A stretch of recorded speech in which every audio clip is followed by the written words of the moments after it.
Today we are going to discuss employee records, roles and company settings, approval setup, clocking in and out, reviewing, editing, and approving time cards, financials, and reporting.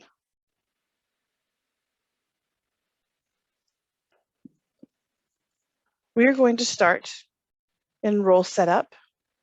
You will navigate to settings and then roles. Usually the role setup is only at the administrator level. Today we're going to review a project manager role and make sure that he has permission or they have permission to approve time cards.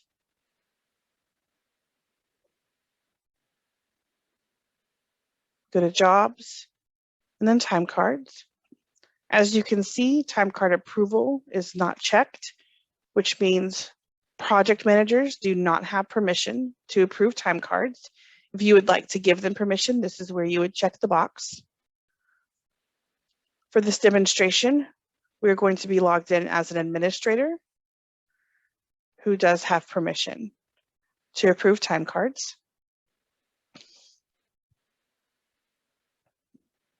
We're also going to look at the time clock. This allows you to create manual time cards to clock them in and out of their own job and to create time cards for other jobs as well. Next, we're going to look at time card rules. So we're going to go to settings, company settings,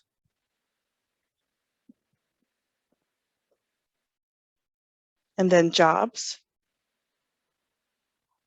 Our first option in time card rules is going to be rounding the time clock. As you can see, there are several options here. Our current option selected is 1 minute. But to give you an example of what it would look like for 15 minutes, if someone clocks in at 8:06, it will round down to 8 o'clock. If someone clocks in at 8:07, it will round up to 8:15. Our time card period is daily, which means we have the ability to review the time cards daily. Our first day of our work week is a Thursday.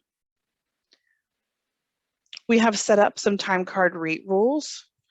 The first 40 hours is regular time, and then the additional hours is overtime. To calculate your overtime weekly, your time card period must say week in order for the system to recognize that there are 40 hours in 1 week.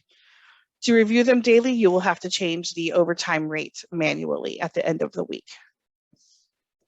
The next item we are going to review is time card exceptions. We currently have rate exceptions that state overtime rates when you clock in between 12 a.m. and 6:59 a.m. An overtime rate will apply. We also have the same overtime rate for PM and then also Sunday. If we scroll down a little further, we can see an option for editing time card approval setup. Right now, currently, my name is the only one available to review time cards or approve them. If we want to add another level, we can add a role as the PM, or we can add a person as an approver. But right now, for our demonstration purposes, we're just going to leave my name there. What's important to know about setting up a time card approval setup is that if you currently have something set up and you are in the middle of a pay period, this cannot be changed until that pay period has ended and all time cards have been approved. So if there are pending time cards to be approved, the time card approval setup cannot be adjusted. We're now going to look at employee rate types. So we have edit rate types. These are currently the employee rate types available. Each rate type is set up in an individual employee record. We are going to set up rate types for one of our employees today for our demonstration. To navigate to employees, you go to relationships, contacts, and then you will type internal to filter your employee list. We're going to add rates to Jennifer today. You will do that by clicking edit. We're going to change her rate of pay. Now, to edit a rate that already exists, you will need to place a date for the end date of when that rate of pay took place. So we're going to do the regular rate of pay is going to end at 5/9. Let's make this 5/8, and the new updated rate is $15. We're also going to add additional rates for Jennifer. We're going to do overtime. And let's do an after hours. And we will click save. We're going to go back into Jennifer's employee record. And we're going to look at overhead percent. This overhead percent option allows you the ability to job cost overhead based on the labor rate. So if there is a 10% overhead rate here and they work after hours, you'll calculate a 10% of 1 hour of pay for each hour. But for our demonstrations, we're going to leave it at 0.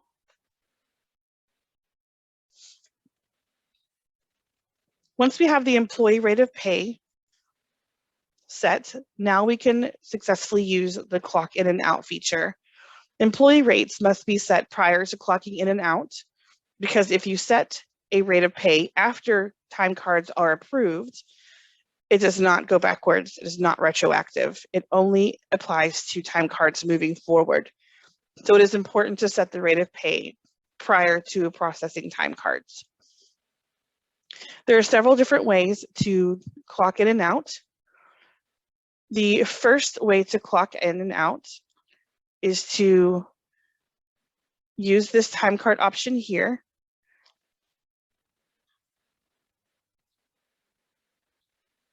So if you do not have a job selected, you can click clock in. You can then search for the job. We're going to clock into Carlson Smith and then click clock in. We are now clocked into the Carlson Smith job. And then to clock out of that job, you click clock out right here. This is best used for people who are in the office. Typically, the mobile app is used for people who are in the field. And then if you are in the office, you can simply just log into the web and then use the clock in and out feature. Now, if you forget to clock in and out, for the day, you can create a time card. So we can go to jobs and then time cards. And we are going to create a time card for myself. We're going to choose our job. We're going to do our Landon Daniel job. And we're going to say that we worked on the 13th.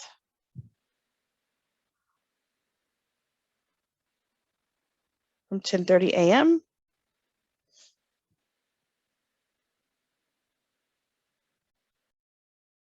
to 11 a.m. and then click save. Now, if you've realized that that time card was made in error,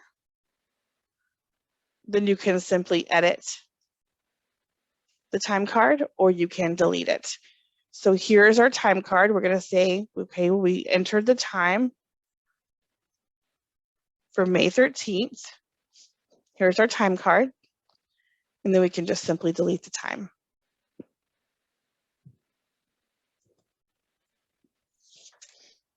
Another way to clock in is using the mobile app.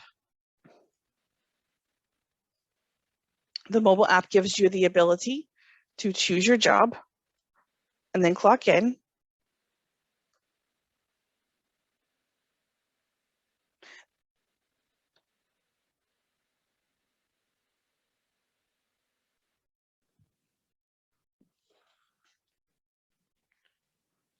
Once you are logged into the mobile app, you'll have some options to clock in or view your schedule. Today, we're going to clock in by clicking the clock in button. Once you are in the clock in screen, you'll click the pencil next to job. Today, we are going to choose the Daniel Landon job, which is second from the top. And then we will simply click clock in. Throughout the day, if you go to a different job, you're going to change jobs. Underneath the word clock out, we're going to click the pencil again. Then we're going to go to our next job, which is going to be the top one called mitigation template. And then we will click change jobs at the bottom. Now we are clocked in to our new job.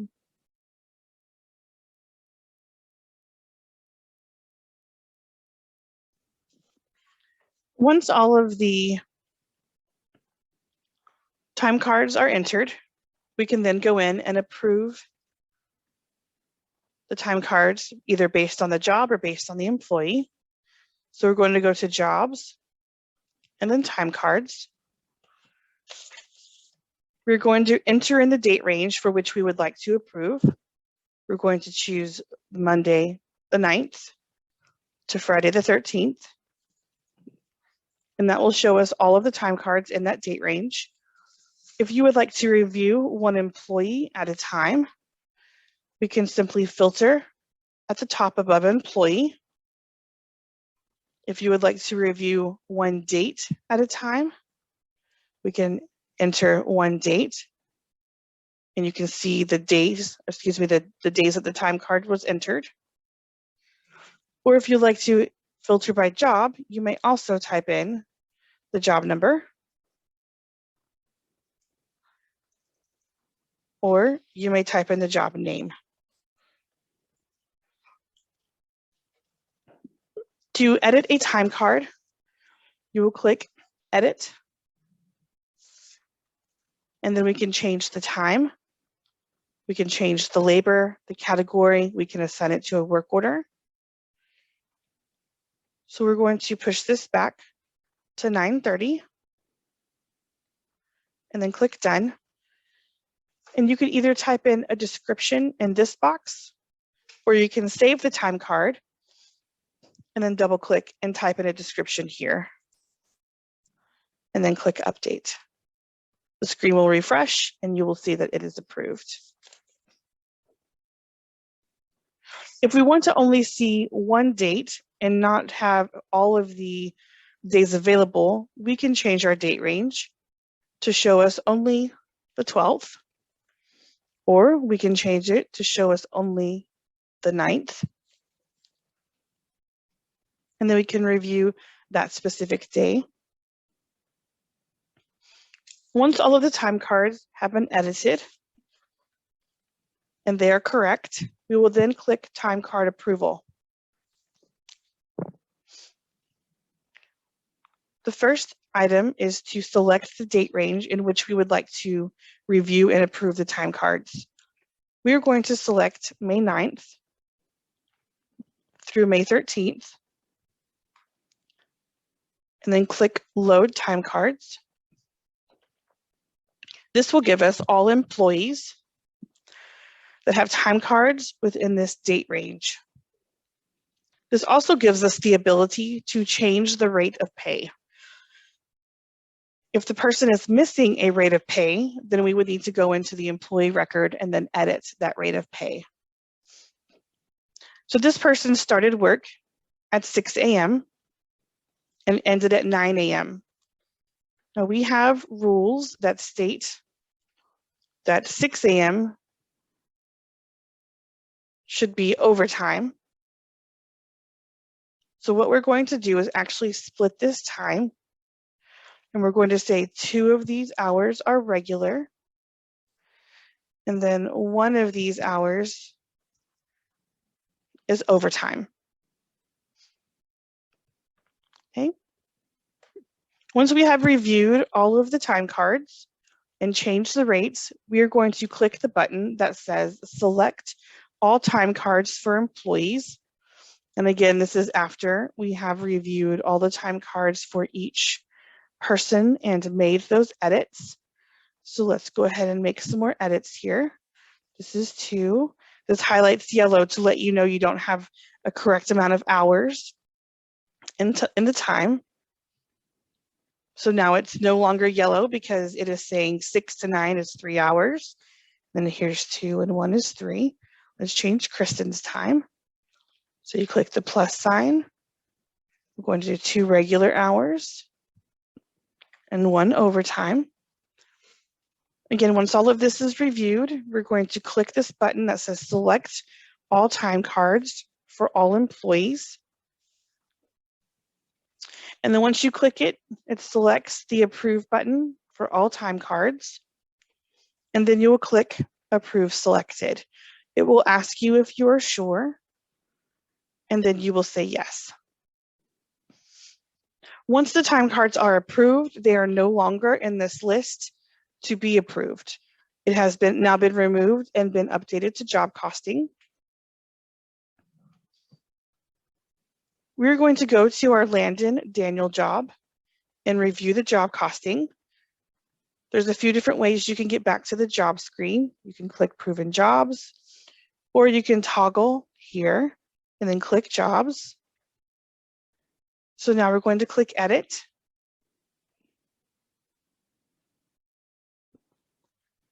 We have several tabs in our Landon Daniel job. We're going to focus on the financials tab. Once the time cards are approved, it will populate a cost for the labor that has just been posted. You can also click this cost tab and see the individual labor and rates of pay for each employee. There are 2 pages. Just like the other page, if you want to see April's time only, we can filter for April. Or if we want to see a specific date, we can filter for a specific date. If you want to print this out on a report, we certainly can do that as well. We go to reports and then list all. Our first report is the actual cost report. We're going to click view.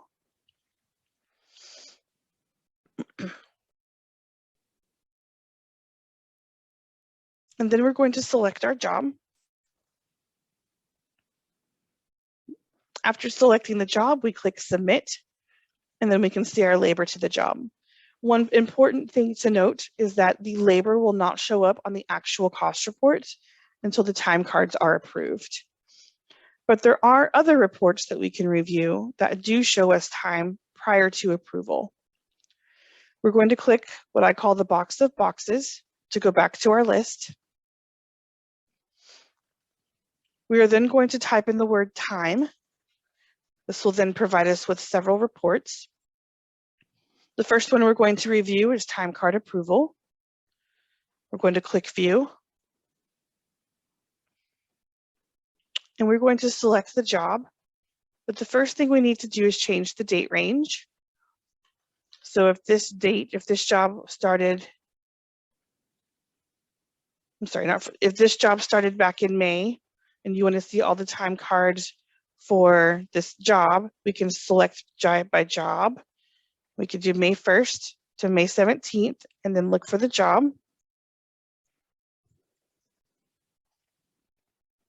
And click submit.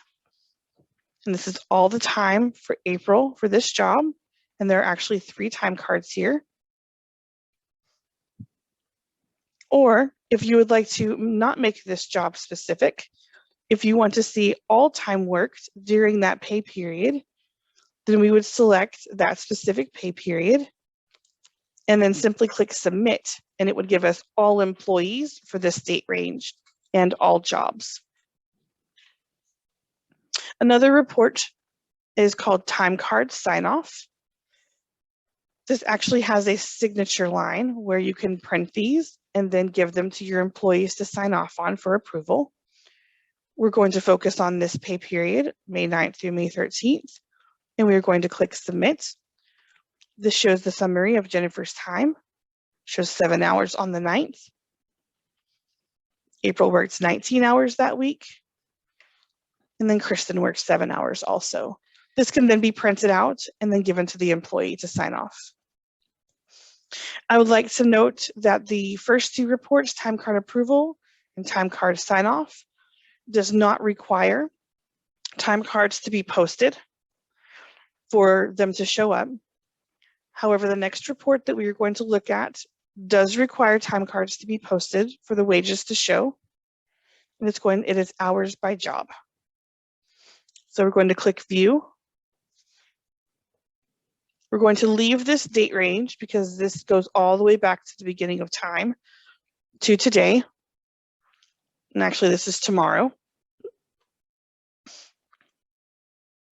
This is today's date. So we're going to select a specific job. Let's do the Landon job again, and then click submit. And then it shows hours by job for this specific job. One of my favorite uses for this report is to review shop time. Some people clock in and out a lot to shop as opposed to proper job costing. So it's easier to get a handle on different hours like shop jobs or shop time to see if people are, right on the clock or if they're actually working, if you can pull hours by job. So it does not have to be job specific. We can pull it for this specific date range. I'm going to click submit. And as you can see, it gives us all different kinds of jobs since the beginning of time. We have 16 pages here.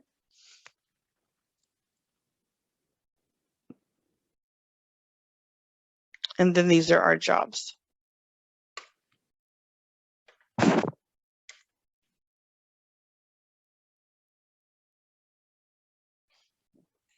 This concludes our time cards presentation. If you would like more in-depth training, we are happy to provide that to you. You can send a request at support@knamsys.com.